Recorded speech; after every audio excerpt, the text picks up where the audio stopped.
Mga kapatid, ang humilya po ngayong araw ng Miyerkules pong ito ay hango po sa babasahin kong ito. Juan, Kapitulo 3, versikulo 16 hanggang 21.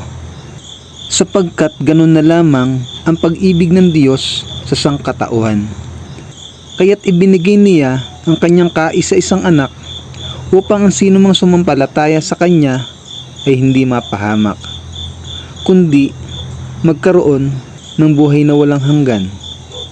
Isinugo ng Diyos ang kanyang anak hindi upang hatulang maparusahan ang mga tao, kundi upang iligtas ang mga ito sa pamamagitan niya. Hindi hinahatulang maparusahan ang sumasampalataya sa anak, ngunit hinahatulan na ang hindi sumasampalataya, sapagkat hindi siya sumasampalataya sa kaisa-isang anak ng Diyos. Ganito ang paghatol ng Diyos. Naparito sa sanlibutan ang ilaw, ngunit inibig pa ng mga tao ang dilim kaysa liwanag, sapagkat ang kanilang mga gawain ay masasama. Kinasusuklaman ng mga gumagawa ng masama ang ilaw, ni hindi lumalapit dito upang hindi mahayag ang kanilang mga gawa.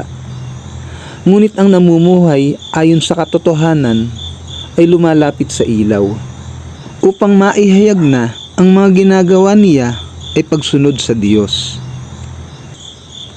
Ang mabuting balita ng Panginoon. Pinupuri ka namin, Panginoong Hesukristo.